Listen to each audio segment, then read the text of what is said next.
Hey, yo, foreigner, you crazy for this one.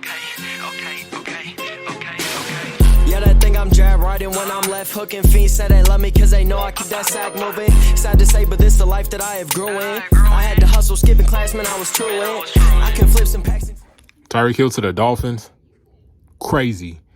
Man, so I had like a day to process this shocker of a trade that came down the pike, man. Tyreek Hill to the Dolphins. I feel like the time is right to drop this video because I got a much clearer head about the situation.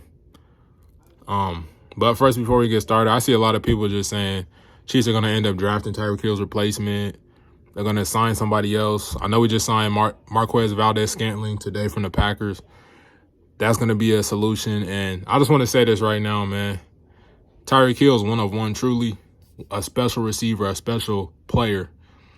Chris Sims, former NFL QB, on the show PFT Live, one of my favorite football shows to watch in the AMs. He said Tyreek Hills don't just grow on trees, and I feel like that perfectly sums up what Tyreek Hill was and how truly special he really was to the game of football, to the Chiefs. He was really interwoven into what the Chiefs do best, the Chiefs' identity. Obviously, throwing the deep ball. Patrick Mahomes, that's really – Tyreek Hill really played to his skill set, the way he can just stretch the field, and Pat Mahomes can get him the ball. Throw it over everybody's head, man. Tyreek Hill to the crib, 65 yards. Tyreek Hill, I just want to say thank you.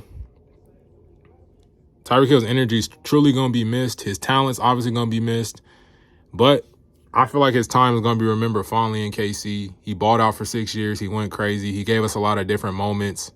He was truly a fan favorite, man. This one really sucks because Tyreek Hill is not just one of the best receivers in the game, but he's probably one of the best receivers ever in Chiefs history. It's going to suck not having him there, man, because he was just, like I said, a big part of the Chiefs' identity. A lot of people didn't like him for a lot of other reasons or whatever happened off the field, but Tyreek Hill, man, he was truly a special person, special player, man. So he's definitely going to be missed. But I have to wrap our heads around this. Me as a Chiefs fan, I'm going to have to get used to it. But for right now, I'm gonna still be disappointed, man. But we're going to have to find a way to get past this, man. This trade first popped off. I was on the way back from school, man. My boy Jay Coop hit me up on our podcast group chat. Make sure you go check out the Bucket Discussions podcast. Go tap in, go run up them videos, man. He hit me in the group chat. He's like, he sends the emoji eyes. Just basically trying to see what like I thought. And I was like, damn, bro, I didn't even know that. Like I had no clue that bro was even on the trade block or anything like that. So my heart instantly dropped when I seen the post that he sent me. I'm like, damn, bro, what? And it was from Bleacher Report, so I knew it was real. So I'm like, all right, cool. Let me look. Because I hadn't really been paying attention to none of my notifications or nothing like that for the whole morning. So I started looking. I'm seeing, like, I know some people talking about, like, possible Tyreek Hill moves and stuff like that. I'm like, what? Since when, bro? What we talking about trading one of the best receivers in the game for? So in the back of my head, I knew that he had a contract. The Chiefs and him were negotiating this contract. And I know Christian Kirk got signed for $18 million per year. So I know he was thinking, like, Christian Kirk getting that money. I'm one of the best in the game. Christian Kirk's kind of average. So he was thinking, like, I'm about to run up a bag. And then I guess the Devontae Adams move really made him set on being the highest paid receiver in the league because he's seen Devontae Adams get that much money. So he's like, I'm definitely up there, if not better than Devontae Adams. So I need that bread, man. So he did what he had to do. He like, Chiefs, I need that. I seen a report that said the Chiefs were like, that's ridiculous. There's no way we're paying him that much money. Obviously, I don't think it's the fact that he's not good enough to get paid that much, but the Chiefs, they have to look to the future, man. They also don't have a lot of cap space right now, so paying Tyreek Hill that much money is really not ideal. I believe the highest they were willing to go was 20, and I think he's making 28 now. 25 to 28 range, that's kind of crazy for the Chiefs. And my initial reaction, I was shocked, honestly, but now that I got some time to calm down and think about it and kind of actually see the trade for what it is, it was a move that's tough, but it had to be made by the Chiefs. They could have let him come back and finish out his contract for this year, but he would have ended up walking and we wouldn't have got nothing for him. So I feel like we got to salute the Kansas City Chiefs front office for getting what they could for Tyreek Hill, basically selling high, getting 5 picks. Obviously, none of those picks, no player we signed this year is going to be able to replace the production and just how special Tyreek Hill was. But, I mean, it's a business at the end of the day, and I feel like they did what was best for the organization, for the team. Obviously, 1 year of Tyreek Hill, could they win a Super Bowl? Maybe, but I feel like it's best that you look to the future. It sucks, though. This, once again, goes back to the business. Sports is a business point that I always talk about. Make sure you go check out my video. There's no loyalty in sports. Money was the main issue. Hill's been underpaid for his whole career, partially due to his own behavior. But I'm not saying he's guilty or not guilty, but he has had some off-field issues that affected his money, his draft stock. Obviously, the way the Chiefs got him was drafting him in the 5th round because he slid all the way due to off-field behavior.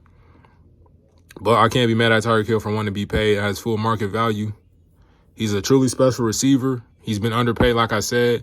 The Chiefs signed him to 3 years ago when he got in trouble, the Chiefs signed him to a 3-year, $85 million deal. And I think it was probably 50, 60 mil guaranteed. So that's not really a lot of money for a player of Tyreek Hill's stature, how good he is, what production he brings to the field. He should have been demanding way more money than that, but he really couldn't because he was kind of strapped because the Chiefs kind of had leverage on him because of his off-field issues. But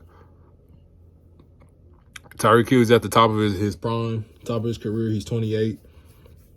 So I understand his thinking and damn, I really got one. This is probably his last chance to cash out on a big deal.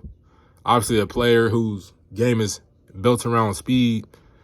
At 28, I don't know if you want to risk it too much. He could get injured in the future and then not get paid. So it's smart for him to go get his money. Shout out to Tyreek Hill. Shout out to his agents.